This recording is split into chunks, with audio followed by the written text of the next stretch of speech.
My name is Lee Castongay. I'm with HHIE. It is my privilege today to introduce our featured speaker.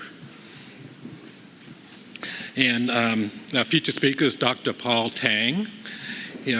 Dr. Tang has directed the Innovative Health Information Technology programs in healthcare organizations and national policy committees for over 30 years.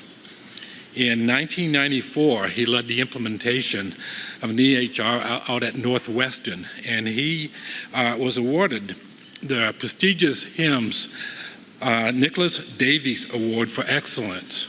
This happens to be the same award that HPH received last year, 2012, and Queens received, I believe, in 2000.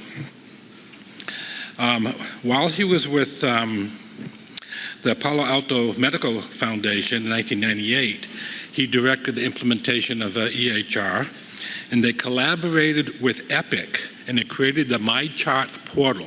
So they were the first in the country to implement this portal. It was right after this I first invited Dr. Tang to speak in Hawaii. And as part of this presentation, he actually demonstrated features of Epic. Now, how much this had an influence on our major hospitals choosing Epic, I don't really know. Over the past 15 years, Dr. Tang has been working to accelerate the nation's adoption and effective use of health information technology. He is currently Vice Chair of the U.S. Department of Health and Human Services Health Information Technology Policy Committee and is Chair of the Meaningful Use Committee. And they propose meaningful use policy. So this would be actually the third time that I've invited Dr. Tang to speak here in Hawaii regarding meaningful use. So let's give Dr. Tang a big aloha.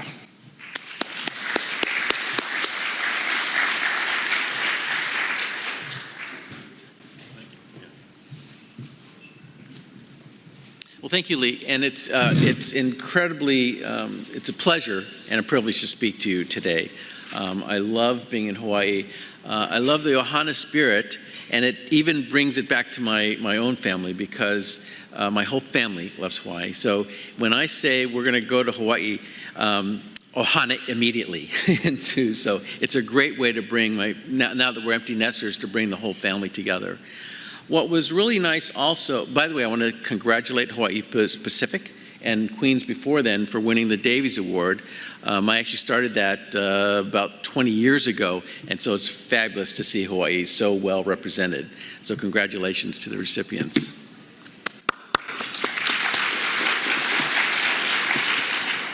Well, it was nice to sit next to Senator Green and to hear his passion about doing the right thing clinically. It's nice that he's an emergency medicine physician and heads up the Committee on Health for Hawaii's state legislature. It's just fabulous to have someone with that amount of knowledge influencing public policy, because it's required, as all of you in this audience knows, in order to do well and do good from a policy point of view as we go forward. So really, really appreciate hearing the passion with which he speaks, what he does in his full-time life as a practitioner, and how he's trying to help set the policy for this state and for the country. I want to speak a lot about the clinical perspective of meaningful use. So I'm not going to talk about meaningful use as an end. I titled this very deliberately, Talking About Clinical Performance, which I know resonates with the hearts of all of you. That's where I'm coming from, and the whole perspective is that we're going to leverage HIT to the extent as it evolves, but the goal has always been to improve clinical performance. So I want to give you a sort of a behind-the-scenes look at this whole policy making. Why did we do this, and what was the real problem to solve? Sometimes it doesn't seem like we're solving anything, but we're on a trajectory to solve the problem for patients, consumers, and providers such as us. And what have we accomplished so far? Where are we headed? And what do we have to do? What do patients have to do on this journey? So first of all, even though HITECH was passed, interestingly, it was part of that stimulus bill, sort of the banking scandal bill, but David Bowen, who was then the senior health staffer for Senator Kennedy, inserted HITECH into that bill. Basically, a lot of what gets into a bill is writing on something else. And at that time, it was basically stimulating the economy. So that preceded ACA, or the health reform legislation, by a year. But even then, of course, President Obama was in office, and it was his goal to put in HIT on behalf of health and health care of the nation. Now, actually, it turns out that Bush, before him, set the goal of having every American's information in a health record, electronic health record, by 2014. So Obama took office. He actually kept that same goal and kept that same date. He changed the word from all to majority, hoping that we could just round up. But I do think we are going to make that. We are going to achieve that by 2014. So that's where that date comes in, at least from a legislative point of view. I think the real date comes from what we have to do in order to deliver the service in our core mission, which is raising the health of individuals and communities as professionals. So the triple aim was actually part of our design for this, our recommendation. So I'm part of a FACA committee, Federal Advisory Committee. We don't do the rules. We give advice to the federal government. It so happens that we have a really close working relationship. They've probably accepted over 90% of what we've recommended, because there's a huge amount of participation. Probably hundreds of people participate in this process, and there's multiple openings for public comment as we've been going through. So that's the spirit, actually, that the administration set up, and that the many volunteers have donated their time in helping to create this, at least the recommendations for regulation. We now have had 50 meetings of the HIT Policy Committee, so we meet monthly. So there have been 50 meetings, and as I said, there are hundreds of volunteers. There's thousands of hours donated just to do this. It's all volunteer time. And this has always been our crying mission. So at the start, though, even though we're more than 50% of the docs have EHRs now, still about half of us operate with an information system that looks like this. Now, it's unfair. This is an old picture, and a lot's changed since this was taken. Color photography is one of those things. So the state before 2009, it turns out there was a survey. It was actually done by David Blumenthal, who was one of the national coordinators. And at that time, this graph sort of cheats. 3% of physicians had what was defined then as a comprehensive electronic health record system. Another 14 had a, quote, basic, and that's how they added it up to 17%. As you see, this is different countries of the world. We did not stack up. We don't stack up. There's a lot of reasons why we didn't stack up, but we don't. None of the systems that were surveyed at the time would meet meaningful use stage 1. And so that's clearly a failure of our free market. The vendors did not deliver the products we need as clinicians to take care of patients, this being a very information-intensive profession we're in. And at the time, Bush had funded an office of the National Coordinator at about $50 million a year. That pales into comparison what most of the developed world has done. So the real inflection point was this HITECH legislation, which we're talking $50 million, and it's now about $30 billion. So almost 3 orders of magnitude difference, which is why all of us sort of changed our strategy. We had the strategy, to be fair. We always wanted to do something like that. We knew we needed to put this information in computers, but we didn't have the oomph, we didn't have some of the money. This provided that, and it changed really the board directions across the country. Well, as I said, I want to do a behind the scenes. How did the folks who got together, multi-stakeholders, to make recommendations about even the framework at the beginning? So this was passed in 2009. The administration's been very, very on time with this legislation. If you remember HIPAA, it was over a decade late from when it was supposed to. But this, the administration's been keeping up. Why?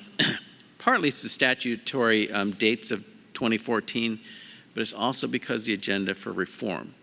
I don't know that any of us thinks that the way the system is influencing our decision-making is good for patients, really, or for us. So what we wanted to do is create a framework that would always have the sights on the world to be, skating to where the puck is going instead of chasing where we've been. And that's what we did from that very first start. So this is a graph, actually, I put together to say this is a trajectory. I already said we're starting at virtually 0% in 2009, and somehow we got to get half the country or better on EHRs by 2014. You can't go from 0 to 60 right away. I know it feels like we're going to 60 right away, but you cannot do that. So we program it in steps, the first one being get data in these computer systems in standardized format. The second being spread it around to wherever the patient needs the data to go. And the third, which was always the mission, measure our outcomes and then give us ways to continuously improve it. That's the sort of the game plan, the trajectory that was established in the first 6 weeks after the passage of the legislation. Now, it's sort of like training for to be a doctor, right? You know, in undergrad years, we had to take chemistry, and nobody could figure out why chemistry had anything to do with being a doc. It was painful, but you sort of had to do it. Now, I know out the other end, and maybe if you're a dermatologist, you still think, why the heck did I have to take chemistry? I get it. But there's certain things you have to do because there's a bigger goal ahead.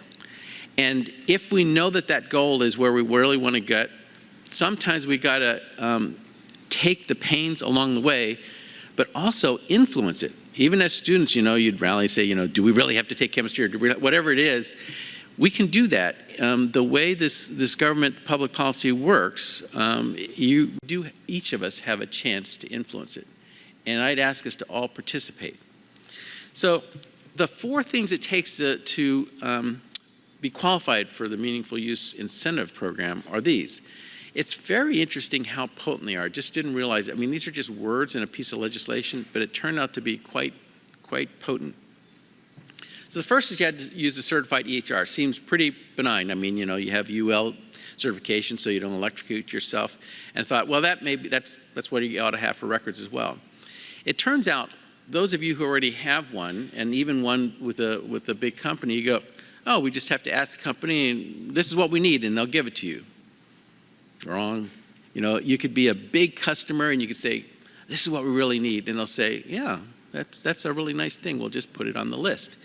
And so it really never comes to fruition, even from the best of the companies. Instantly, we could write what the functions are that we need in our real life in these certification requirements, essentially part of this reg, and all of a sudden, every company in the country has to implement it. That's a power we never, ever had, no matter how big a customer you were. Became very potent to get things that were never in the EHR products, but that we needed to take care of real patients in our real jobs. So that was very potent. The second, we'll talk more in detail about the meaningful manner, because you'll also remember during the stimulus, there was a cash for clunkers. You just towed or whatever it is your vehicle in and you got cash. The standard of practice was to give cash to just go buy yourself an EHR. That would have been disastrous. It would have got the money out, but it would have been disastrous from getting what we need to take care of patients. So this whole meaningful use clause David Bowen put in was really helpful. The third thing was exchange of health information. It was, I mean, back in 2009, it was hardly a phrase, but we all recognize that that's where things fall down. It's the transitions. You could go across the street to the hospital you admit all your patients to, and you still couldn't get your records when they were in extremis. That's what we need to have happen. And I know it hasn't happened yet, but it's really the HIE organizations like HHIE that have to do the hard work. It's not just necessarily technical work, it's the people work and organizational work of getting people together to make decisions that would make this happen. And in a sense, you cannot do it 1% at a time. You can want all you want to get this information across the street, but if the across the street doesn't do the same thing, it just doesn't happen. And then should we negotiate with every single possible specialist or primary care or lab on our own? You just can't. So it's a public good, it's a public need, it's a public good. That's why you need the federal government to do this. And in a sense, we got to push everybody, and only when everybody does it, almost, will it happen. If you think of the old fax machine, you can't buy a fax without nobody else having the same standards so you can talk to somebody. So this is the problem we're trying to solve. And that's the hard work that HHIE has to do, and we all have to participate. The fourth one is actually the sleeper, but it's going to be the thing that is either going to help us succeed or hold us back, and that's the quality measures. Now, there's over 800 quality measures endorsed by NQF, National Quality Forum. Most of them are based on the data we used to have, which were claims. And the people in this room know how good that information is. It just simply isn't. Why did you use that? Why were they used in defining these quality measures? Because that's what was in existence. Imagine if we could create measures that matched our intent as clinicians, then we would actually know something about what we do and believe in it. We have that opportunity, but we live in yesterday's quality measurement world. Again, we have to change that if we're going to make the difference. We have a bigger incentive to change that because guess what? That's going to be how we're going to get paid. It isn't going to be fee for doing things anymore. It's going to be on what the outcomes that we get. And we have to change those outcomes. We have to change the rudder and shift it to a new world. And finally, the legislation says the requirements for achieving meaningful use can become more stringent or should become more stringent over time. So stage 3 just happens to be where we are now. It's up to the secretary to decide how often and what are in the requirements for future stages. So the legislation sets it up to go into perpetuity. The biggest thing, I call this regulatory innovation, because the group of people around, and it was the Meaningful Use Work Group, tried to figure out within 6 weeks basically is the time frame we had to have in order to meet the administration's timeline. How do you figure out what's meaningful use? Well, what we did, we came up with categories of, they're sort of, what would it take to deliver care and to improve the health of communities? What are the feeder systems? And these 5 categories is what we came up with. 4 of them are clinical, 1 is foundational. The first is sort of what you would have guessed from the start, from the legislation: improve quality, efficiency, and safety. Sound like good roads, they always have been there. It's motherhood and apple pie. What we added to that, it got lots of lip service, reduced disparities, but no action in the past. Because why? We had no idea what our disparities were, unless you were doing some research report. We had no idea in our own panels what was going on and whether it was different or not. What we then required as part of the meaningful use is that you must store the disparity variables. It wasn't in the system before. So that's what we added to category 1. Category 2, I think I'm probably most proud of in being a part of. And that is, the law said EHR incentive program.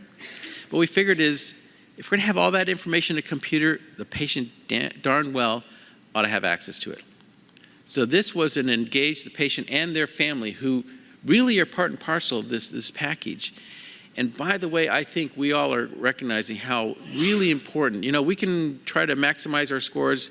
There's still a gap. There's always going to be a gap if the patient and family are not involved.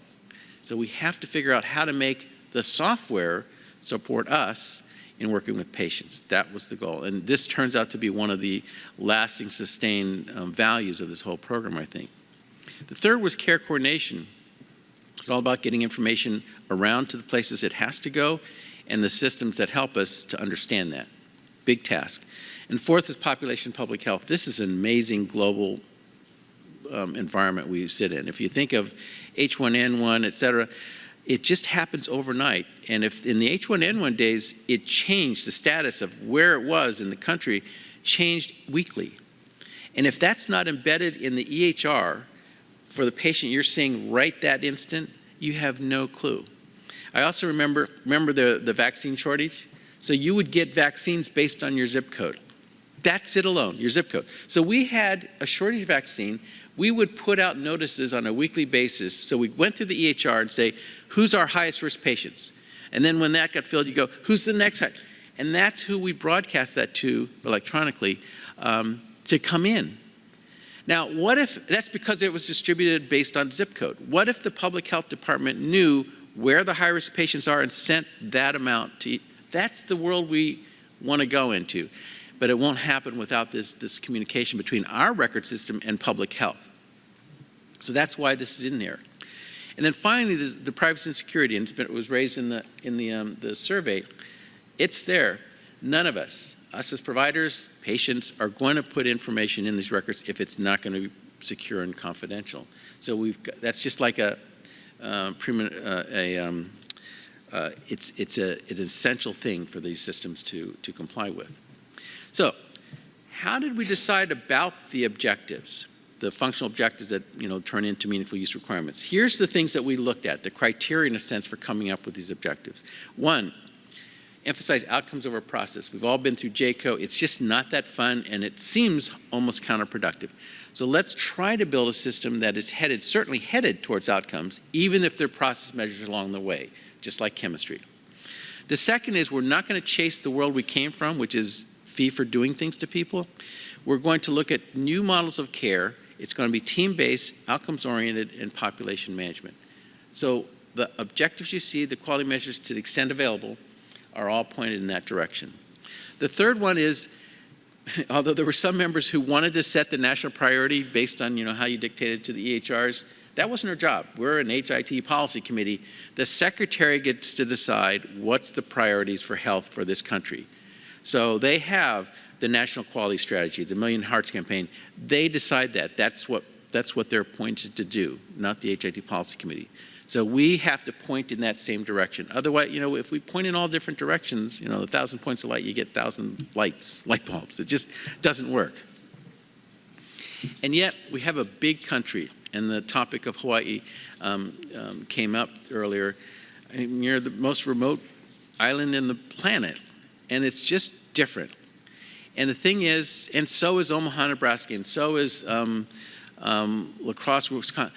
So are all these other places. So we have to honor that and help people do better in each of their locales. So it's really hard to look at the difference between primary care and specialty care. It's hard. There are different patient needs in different parts of the country, and we're starting at different places. I have to sympathize with legislature. It's pretty hard to write something for the whole country. We're the most diverse country in the world. And we do not want to beat a dead horse. If we're already doing something well, like mammography, don't mess with it. So if we're, quote, topped out, don't keep beating that dead horse. There's so precious little resources, we got to apply them in the high need areas. And finally, don't make something happen where there's just not, move data around, and yet there's no standards to move it around so somebody else can understand it. We're also not, we also wouldn't be contributing. So these are sort of our guiding principles. So this group of folks, as I say, various stakeholders, various perspectives, the nice thing of the way this committee works is everybody was after the same thing. We may not get it perfectly, but everybody was pointing the same thing. And the other thing we have to worry about is gaming and anti-gaming. This is sort of, legislators know this, but if the path towards where you want to go is too hard, that's one danger. People will do the workarounds, and you still won't get there. So this balance of pointing in the right direction and not making it way too difficult is a really delicate balance. So satisfying all those principles and this avoiding the gaming thing is a really tough challenge. You're going to have detailed sessions about stage 2, so I'm just going to briefly highlight a few things to illustrate that trajectory, the get data in and spread it around and then shoot towards outcomes. So the first thing was just to get really high value information in the records in a way that the record can understand it and use it. Problems, meds, and allergies. It's important to every patient. If we don't have it in a structured way, in a coded way, the machine can understand, then the machine can't reuse it. So it may take 5 seconds, it may take 10 seconds to get the problem into the record, but then the machine can reuse it over and over again. It can reuse it for clinical decision support. It can reuse it for getting flu vaccines. It can be reused for quality reporting and later on for payment. That small investment in time and the accuracy with which we put that into the record, even though it's a clerical task, can be enormously helpful, which is why that was what we led with that in stage 1. Clinical lab tests, we all know the value of that, and it's numerical, so the computer can do some calculation, et cetera. That's another important thing to get in structured format. The second piece, which is the major, based on all the experience we've had to date in the published literature, it's the pen is the most important part, or used to be the most important part of quality and cost. The counterpart in the electronic world is computerized physician order entry. The time when we're making decisions is the time to give me the information, not slap my hand after I've done something. So clinical decision support applied at CPOE time is really the holy grail for EHRs. So that is something we started from the beginning and ratcheted up. The other thing is the EHRs a few years ago had no way of producing reports about our patients. Somebody made the comment of, we're entering all this stuff in, who's going to get it, who's going to process it? In the end, we want the system to help us, the providers of care. By the way, I still practice, I'm an internist, not some third party somewhere. So we are moving towards getting the systems to help us help our patients. And by the way, also get the information to patients. So we insisted that the system be able to report on patients who have X, like diabetes or hypertension or whatever. And then in the next stage you have to do two variables. I mean, obviously we're inching up so that you should be able to write the reports you need to take care of your kinds of patients. As I said, I'm really proud of the patients. Yes? Oh, thanks. Really proud of the engaged patients and families, because we've been doing it, as Lee pointed out, we've been doing it for a long time, since 2001, and it's actually phenomenal. It seems scary at first, but it turns out it's one of the biggest crowd pleasers, including the physicians. So when we went live, we obviously did surveys, and the patients loved it, were satisfied. Satisfaction rate was 94%, and the docs, it was 90%. Because you've all of a sudden got a new person on the team, new person working on the same goals. And you couldn't do that on paper. And there's lots of tools you can provide as well. But at any rate, that turns out to be a real winner. Scary at first, but very quickly you find out how much of a crowd pleaser it turns out to be. Care coordination, we just got to get this stuff right. It's very, very hard. It's hard technically. It's hard from we aren't used to producing, we as clinicians, physicians aren't used to producing care plans. Nurses get this, docs don't. We got to sort of find out, how are we going to work together if we are not on the same goals and the same plan? It just sort of doesn't make sense, but yet we weren't trained that way. So we got to figure this out as a profession, and then we got to get the hardware and the software to help us with it. So early returns on stage one. What's been accomplished? This is phenomenal. It's literally 0 to 60. So meaningful use law went in effect in 2009. The first entrance for meaningful use qualification was 2011, less than 2 years ago. And 55% of physicians have already gotten there. Not just bought, installed the product, but using it and qualifying for meaningful use. I can guarantee, I've been in this field for, unfortunately, decades, but I can guarantee you this would not have happened without HITECH, without meaningful use. Most of the products are designed for primary care. That's just its legacy. So we're very concerned about, does it benefit specialists as well? The good news, after internal medicine and family practice, of course, but the specialists are also coming on board. In fact, there's a greater percent of specialists qualifying than primary care. Cardiology is up there. Even orthopedic surgery is that green 7, is the 5%.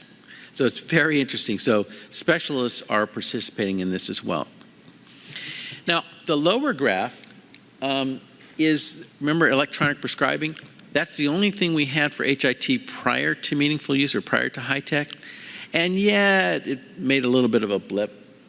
But look what meaningful use has done. You cannot just send a prescription without the problems and the allergies, et cetera, and make it worth our time. So that's the difference that this legislation made. And here's hospitals. It's plateauing a bit because they're already at 80%, basically. So we're at 55% as docs, and hospitals are already up towards 80%. But that's amazing in 2 years. Do you continue? Do people continue? Once you met it the first year, how's it going when you have to report on a full year? Well, it turns out pretty well.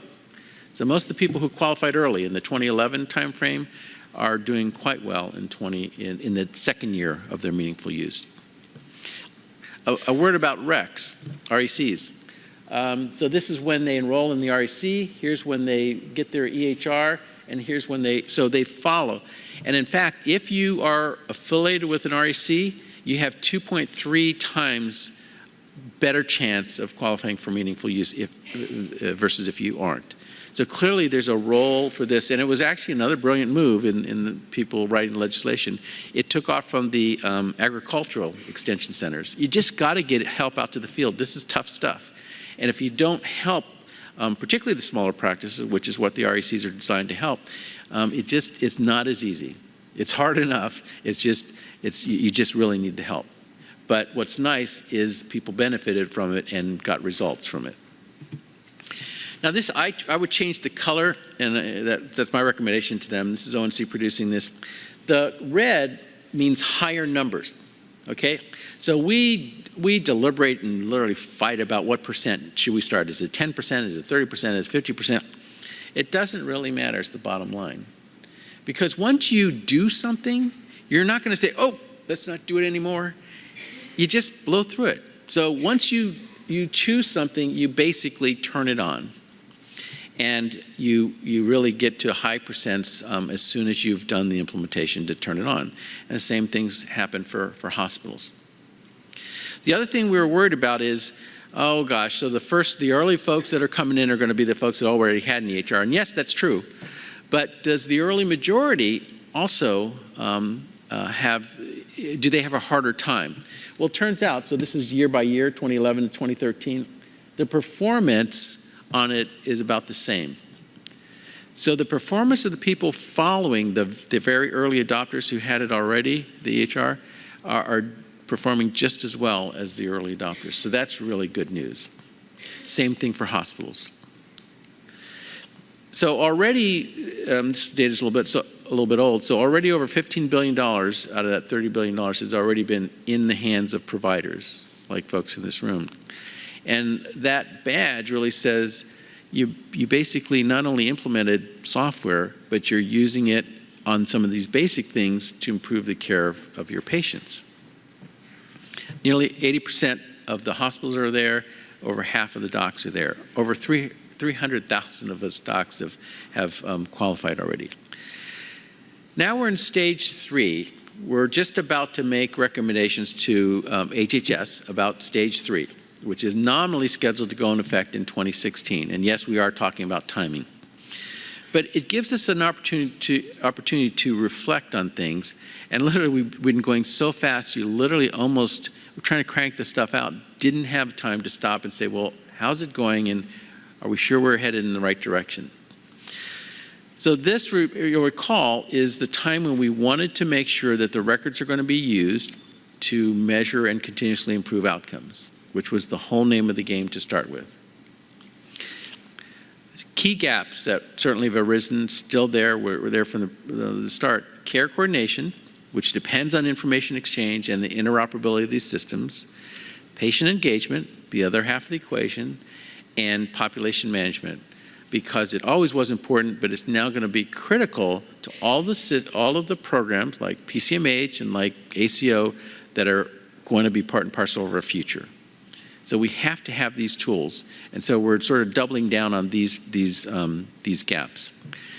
So what are we thinking about in stage 3, meaningful use? Well, we're going to expand CPOE. You know, it's medications and orders, extending it to referrals and transitions. Why? Because of the care coordination. It's needed to do care coordination. Clinical decision support has always been the biggest benefit, one of the biggest benefits of using these systems, so we're increasing that. A comment about the question about what are we going to do with this data? It goes somewhere. Here's where we're adding. Remember, certification criteria means vendors have to do this. The goal is to have real-time dashboards for clinicians, not for some third party, not for clinicians, so that you know how your panel is doing. and you know where you have to do outreach, maybe not you personally, but people on your team, that's who needs to know this information. It's taken us a while. You got to get data in, you got to move it around. It's taken us a while, but this is where we're headed so that we, practicing clinicians, have the data to make today's work very meaningful. From a content point of view, we all know, I mean, the initial criteria was, well, you had at least one, even if it said no problems, on the problem list. But what we're really interested in, and as we all know when we look at these records, is it would really, really nice if it were accurate and complete. So we're asking that the vendors give us the ability to sort of look for inaccuracies or incompleteness. As an example, if somebody's on insulin or somebody's on anti-diabetic medicine and they don't have diabetes and their A1C is above 7 or above 6.5 and they don't have diabetes on the problem list, put up a prompt, said, does this person have diabetes? Just check, click. So how can we make it easy for the system to help us maintain the accurate problems, meds, and allergies so that it can go and play all these other useful roles? So that's something we're asking the vendors to provide in the systems that we're all going to use to help us do a good job at this because it's so useful. Patient-generated data. We all know, I mean, you don't really have to come in just to hand me your diary of your blood pressure to your glucoses. It wastes really both the patient's time and ours. So how do we facilitate the computer getting this uploaded data from the home? It could be your breathing for a heart failure patient, or it could be the uploaded home glucoses. And interestingly enough, if you see a trend, the computer can process that information and then actually deploy some of the information to help avert the problem that would cause them to either come in or have to be seen in the ER. So these are the things that the computer should do. We're just asking the vendors to give us this functionality, which they don't have now. Care coordination, we just got to work really hard. We got to work really hard with the HIEs. We got to really work really hard with you. We have to work really hard with the vendors. But in a sense, a lot of what Christine said is we have to come together as humans and interact with each other and decide we're going to exchange information.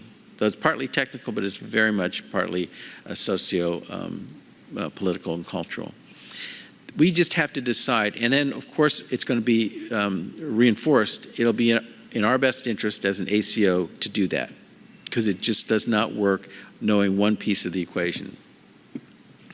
And then wouldn't it be nice if you knew your patient was in the ER? That's the kind of thing we're trying to push into it. So if your patient's in the ER, bing, you get a notification that that's what's going on. If we don't know, there's no way to intervene. So these are the kinds of things you've always been asking for, and we try to find the critical few. We're not writing the book on EHRs by any means, but we're trying to find the critical few that addresses the gaps that get in our way every single day. Every single day we have a care transition or care coordination issue come up as clinicians. We'd like the system to help us with that.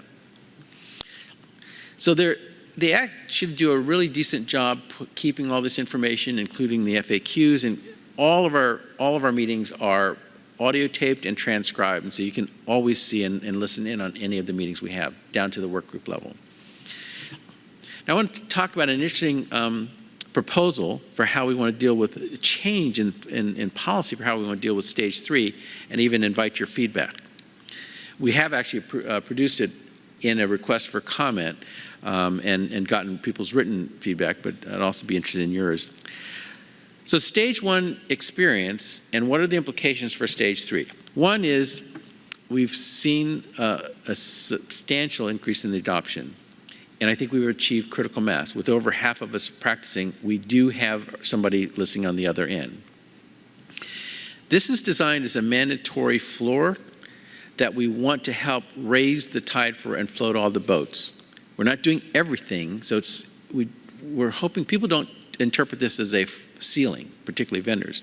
We want to float the boat so that we do have somebody on the other end to receive, for example, our transition of care document, or that can transmit one to us. That's what we mean by sort of raising the tide for everybody. And as I showed you the graph, thresholds sort of are superfluous. Once people implement something, they go the whole way. So the difference between 10 and 30% is not that important. The other thing is, and people maintain it. In other words, one of the theories was, people just get it, collect the money, and go away. That's not what happens. When you find something useful, you keep it on. The other thing is the reporting burden. That's probably the number one concern around the quality measures, and part of it is because the quality measures of the past, even if you put them in the computer, are still not good enough. And that's been a huge burden, and it doesn't pay us back that much. So we're definitely trying to get different quality measures. So that's something we're trying to do in thinking about stage 3. And as you recall, sort of like chemistry, it's been a forced march. It's been a forced march for vendors, and it's been a forced march for us. But we're trying to now go from forced march to sort of get us up to a certain level, so all of us can be on the field, and try to now turn to the market pull, which is the reward people for good behavior. What are the implications? The other thing is the key gaps, or we mentioned the information exchange, patient engagement, reducing disparities, and trying to consolidate the meaningful use objectives. So we're trying to back off on all these individual things and sort of consolidate them, and the end result is to reduce the total number of objectives by something like 40%. In other words, decrease the number of objectives. So that's part of simplifying. The biggest part I'm really excited about is deeming. So the idea is, I don't really think any of us can do a great job with patient care if we don't have information systems. So to live out that hypothesis, to say, if you're really doing a great job or a great job improving, I'm going to say you are using your EHR. And try to say, relieve the administrative burden of complying with all of those criteria or objectives. So this is a list of all of the objectives in stage 3, and we're trying to consolidate. So the blue would be essentially consolidated away. It's the details are not important. It's just that we're trying to consolidate. The deeming assumptions is that we want to promote innovation, so less prescriptive nature in terms of the requirements. We want to reduce the burden of complying with the meaningful use or achieving the meaningful use objectives. And we want to deem high performers or high improvers as being in satisfaction of meaningful use. This would be an optional pathway. So the existing pathway, you fulfill these requirements would still be there, but as an option, you can say, I'm doing really well, and then be deemed in compliance with some of these others. So here's how it might look. So you've got to pick some arbitrary of what's high, what's a good performance. So right now we've got on the draft is the top quartile. But what's important, and it was raised about the different patient population in Hawaii, is to have another way of saying, I'm improving. There may be lots of reasons why I'm not like Mayo Clinic, for example, but I want to show that I can do well as well, and that can be improving. What's nice about improving, it's self-correcting from a patient risk adjustment point of view. So whatever your patient population was last year, it's pretty much the same this year. And so if I can improve on how I was doing, then it's self-correcting for the patient population. So the goal, the draft here is to say, so here's where I'm trying to get to, let's say the 75th percentile, and here's where I am now. If you narrow that gap by 20%, just narrow it by 20% of that gap, then that would be a meaningful improver. And that would qualify you for deeming according to this proposal. We're picking on a couple big areas. Again, it goes with the National Quality Strategy. One is prevention of high priority diseases, and another is control of chronic conditions. So just pick 2 that are relevant to you, and if you fit, so a total of 4 in this case for the EPs, if you fit those 4 and you're either a high performer or high improver, then you would, in this proposal, be deemed in compliance of a subset of the meaningful use objectives. Same thing for hospitals, and we pick patient safety as a topic, a domain, and care coordination. So that's the concept. The other piece is reducing disparities. Remember, that's one of the focal areas for us. If you would demonstrate improvement, we're not setting a specific bar for what you have to achieve, but if you're improving on a year-by-year basis, then that would be important. So on the left column, those would be the things that you, in this program, you would not have to report on in terms of achieving meaningful use. Baseline would be the last 12 months. How do you compare to the last 12 months? Which would have implications. Now, these are all formative evaluations. You know, we're going to make our final recommendations in September. So you would want to choose which quality measures in stage 2, thinking about what you'd like to compare yourself against against your own information in stage 3. That's just a bit of a heads up. Not everybody will find, because not everybody, especially specialists, don't have good quality measures out there that are NQF endorsed that meet this criterion. So this may not be an option that everybody can participate in. The other thing we're trying to do is to harmonize.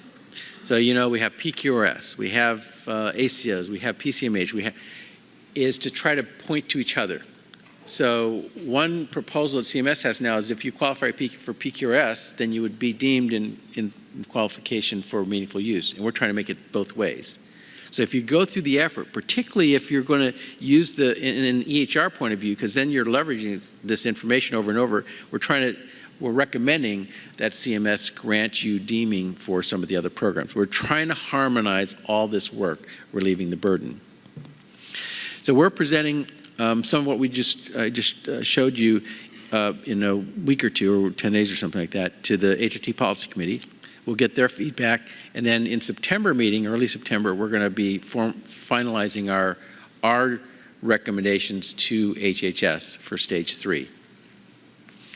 Quality measures, we're trying to find different quality measures, not the kinds that we've had before, that really illustrate things that would be measures that matter is what we call them. That would matter to us if they fit our mental model, which is fitting the guidelines we think we want to achieve, and are meaningful to patients, like the functional outcomes of joint replacement, rather than not knowing at all. Even the orthopods who retire haven't a clue how many of their patients walk again.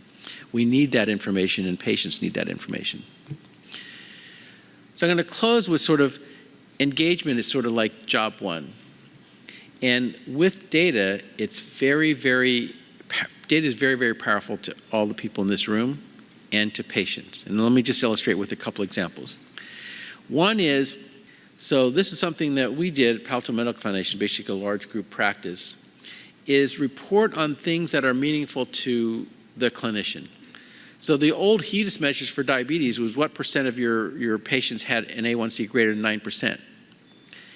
That just doesn't relate to our motivations, because that says how many people are way out of control.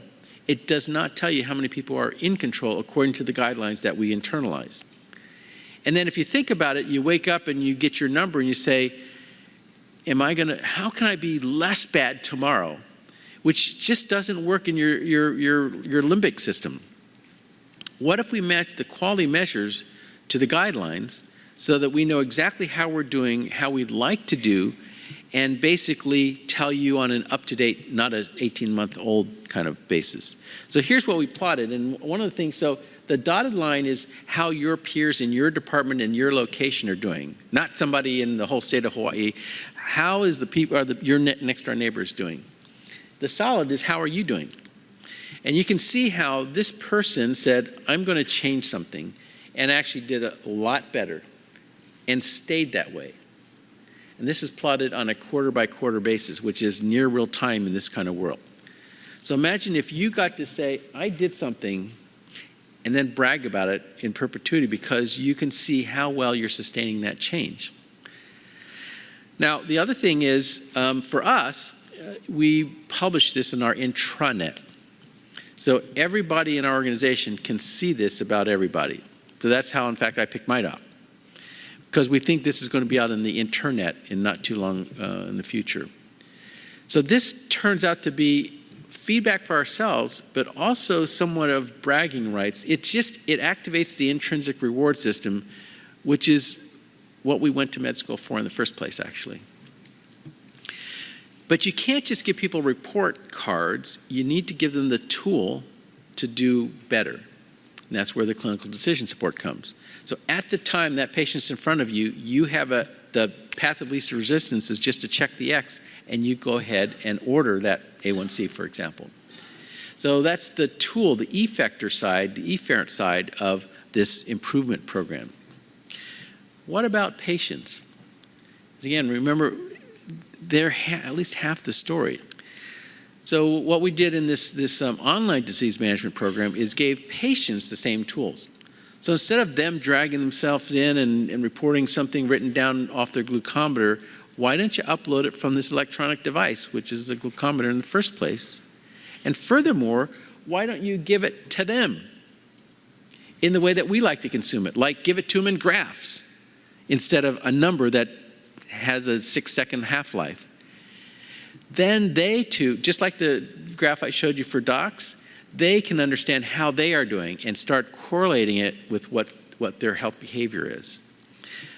So it's them getting the reading, because they have to stick themselves after all, them getting the result, and they changing their behavior. And oh, by the way, we get a carbon copy because we're listening in, and that actually has a positive benefit as well. So one of the ways, the other thing is, what is the problem to solve? So from our medical model point of view, the problem to solve in diabetes is your sugar. So we yell at them about their sugar every time in their office. In fact, in focus groups, what they talk about is I go to my doctors to get yelled at. And if you play back what goes on, that's sort of what it is. And the more you talk to them, what is their weight and the smoking and it's not what you would call adult education. So what if we said, what matters to you? In fact, we did this study in a PHR, personal health record. We asked people to write down, what would you like your doctor to know about your health? What would you put in your personal health record for your doctor? And guess what? For diabetes, this is a group of diabetics, type 2 diabetics. Not one of them said sugar. So one said, I want to live to 90. Another said, I want to be able to donate my kidney because my daughter's in renal failure. That's their health goal. It wasn't all about sugar. So why don't we orient our, quote, care plan or treatment plan against their goals? So what we've put together is essentially a summary sheet for patients, in this case with diabetes. And the first thing we do is, your action plan, is put their goal, their health goal. And this patient was the one that said, I want to live to 90. That's what this is all about then. And everything about this is to try to further that health goal. So here is your risk, 10-year risk, Framingham, for heart attack, for amputation, for blindness. All of a sudden, it's something that's meaningful to the patient, not your sugar. Sugar never hurt. It's sort of a silly thing to chase from the patient's perspective and potentially for the docs, but they do care about going to dialysis. They do care about losing their limb. Why didn't you tell them that? So the computer can calculate this on an ongoing basis. All of a sudden, this is their different report card. So when we sat them in front and we trained them in essentially a computer training room, just like we train ourselves, and they spent time looking at this, and there's a little calculator, so you can change things, like change your LDL, and see what happens to your risk. And people were just going, gosh, I didn't know. So this becomes the tool to help them understand, because all we did was just tell them their sugar, and that just isn't enough. So then all of a sudden we can say, well, here's the parameters we follow, and why? Because it affects this, which affects your goal of living to 90. And all of a sudden there's a new context. So now I understand what blood pressure is. It's so I don't have a stroke. And then what are the meds that affect those risk factors that affect your living to 90? And you just keep going down that chain of logic. And all of a sudden, we're talking a different game, not your sugar. We're talking about your life, which was the end point in the beginning. So here's another piece of example of what we plot. So we upload their glucometer readings, but we plot it, and plot it in this case against calories. All of a sudden, people connect the dots. So in one of these focus groups, one of the diabetics was saying, I really like ice cream, and I know it makes my sugar go up. Another patient answers, you know what I do? I walk, because that actually lowers my sugar, and then I eat the ice cream. And it's these things, basically have we not told them? Maybe we didn't, but we certainly didn't tell them in an effective way. It's just showing data. And when you show data, which we owed them in the first place, then they can correlate it with their behavior just like any other human. It's potent stuff. So you see the perspective that I'm coming at from meaningful use, it's the enabler, it's the underpinning for helping us do things in the care of patients. That's the whole goal of meaningful use. It does help us influence the vendors to give us more functionality that's useful to us. And the more we personalize either the goals about this patient for us or the goals for this patient for them, it just engages. Having a population mean doesn't engage, but having things about an individual really engages. The efferent arm for both of us is the decision support. What am I missing? What did I overlook, et cetera, from an ordering point of view? And same thing for the patient. You can argue that plot of my glucose with my carb count or my exercise is decision support for the patient. And where we're concentrating our efforts with stage 3 are these things that are so important to care, and we need technology support because we can't be at all places and all times and know everything. Care coordination, health information exchange, and better quality measures that reflect what we think are important, but also reflect what patients think are important. That puts us all on the same team. So why wait for reform to happen and then try to change what we do? It's much better to try to get out ahead of this elephant, because it's going to come anyway. And what we're trying to do with a lot of vigor and a lot of stress and a lot of pain at times is to try to get out in front of this and try to set up a system that helps us and our patients do a better job at raising and improving health. So with that, I'm happy to take questions. I really appreciate your attention. Thanks.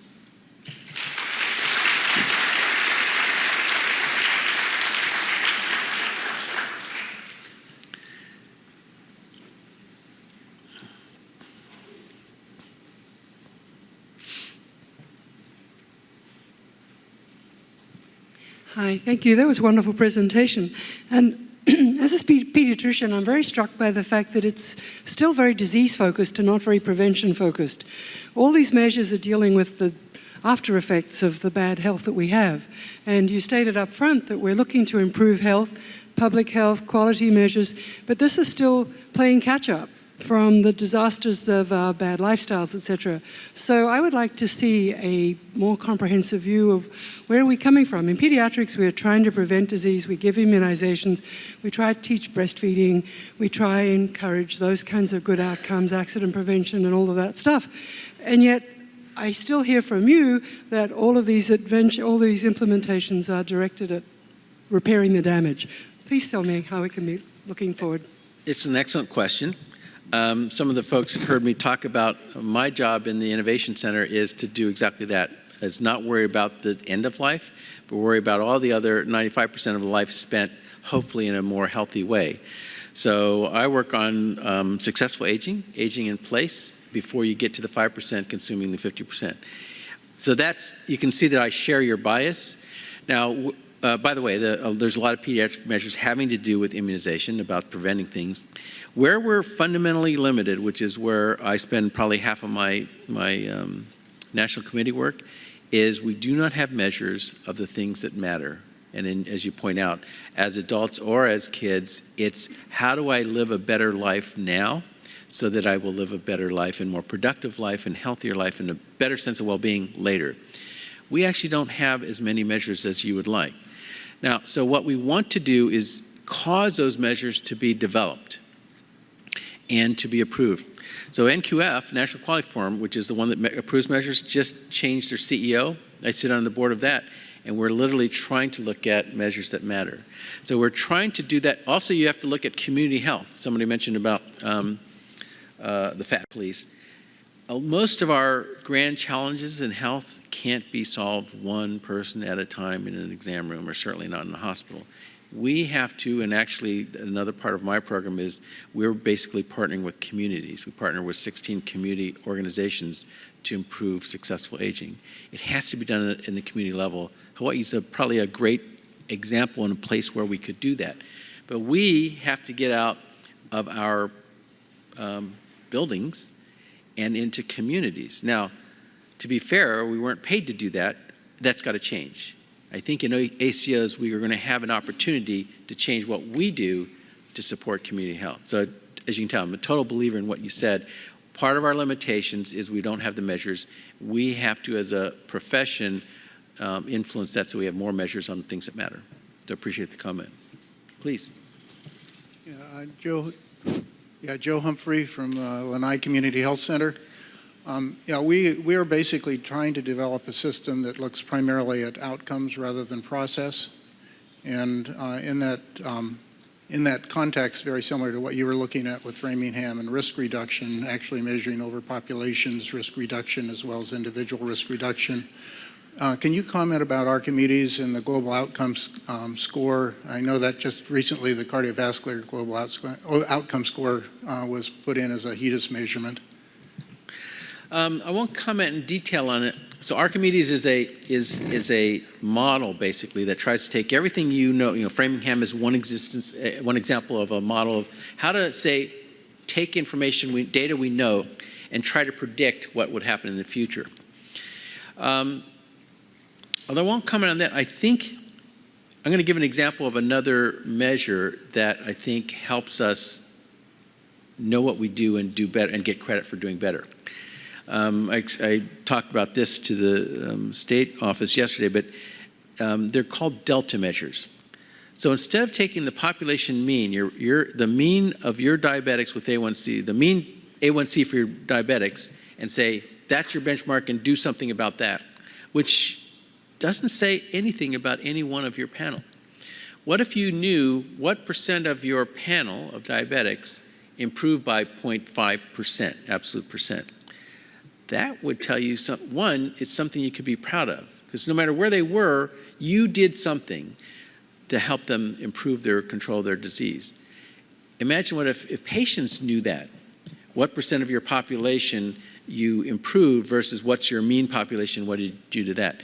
So in a sense, I'm taking an example of something we could measure that would help us get a better sense, get a better sense of what we are doing and how we're managing our patients.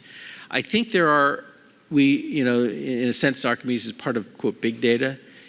Once we get a lot of this data in the EHR, we'll be able to spot trends, or the computer will be able to calculate trends or predict trends and help us focus our attention on the folks who need it most.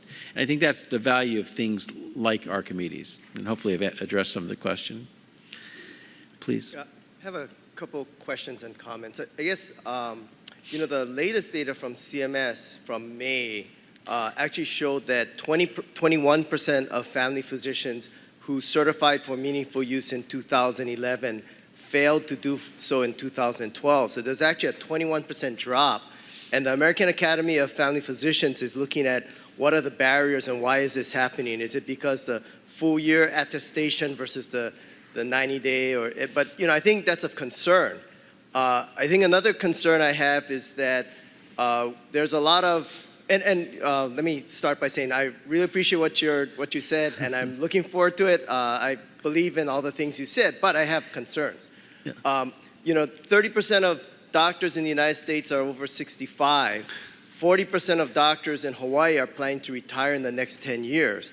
And so, and a lot of the things are predicated on having meaningful use. So even the chronic management fees that you're talking about rolling out in 2015, 2016, 2017 require that you have meaningful use. And so there's a lot of doctors, and then the penalties are going to start.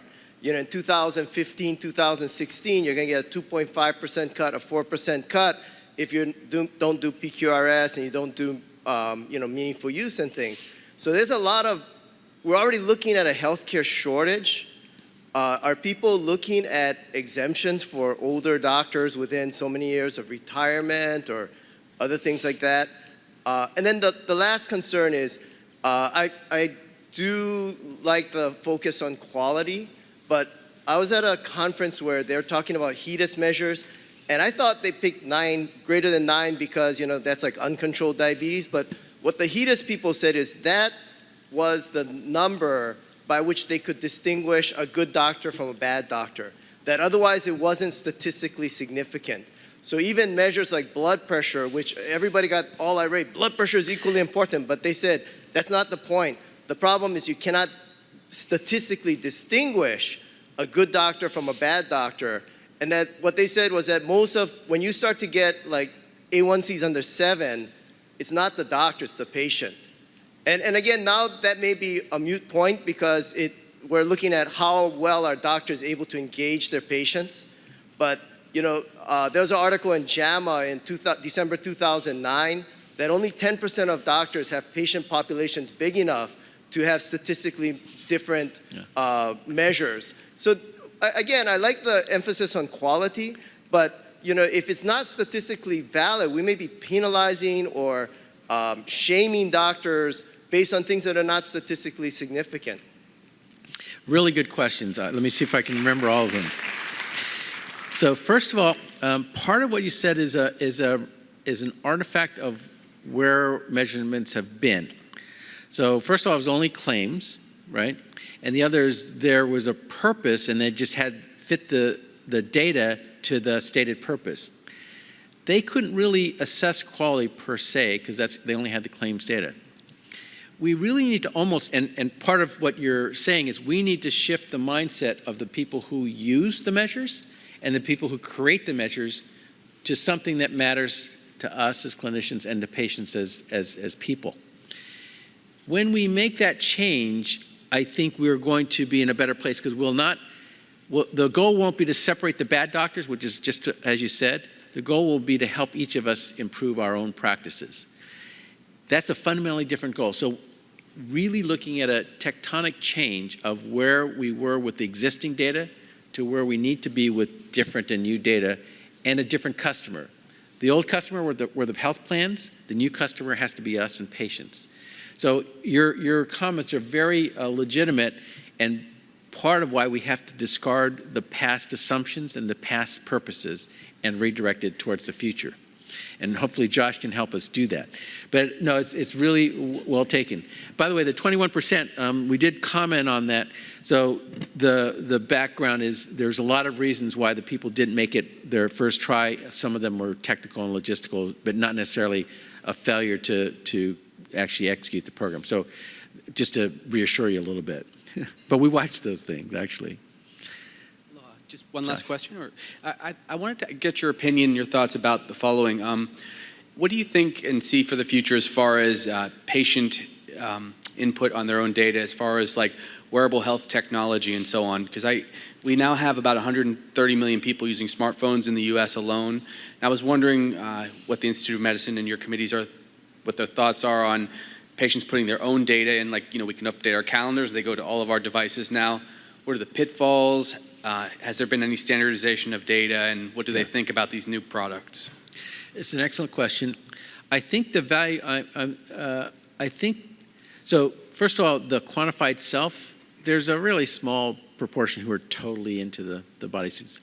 I think this is personal opinion, the big value in people accessing and using data is to basically engage in their own health behaviors. It isn't even, so I showed you some data from the online management of diabetes, and we just completed one online management of hypertension.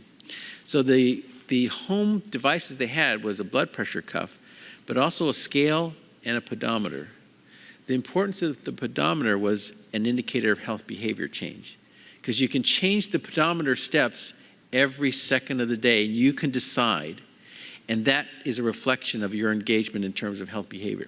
So I think it will not necessarily be the physiologic monitors, but it's the engagement in improving my health and well-being that's the end goal. So I think it's a very important trend. We had planned to have that information be included in EHRs by stage 3. The state of the standards is a mess. So we can't, so what we did do with, quote, patient-generated data, we're looking at two things. One is things that they can contribute in a questionnaire. We've signaled the industry we want to include the device data in future stages. And the others, we're trying to include PRO, patient-reported outcomes, as part of the new quality measures. So we're definitely moving towards gathering information from patients and trying to get that evidence of patient engagement. So thank you for the question. Is that it? All right, thank you.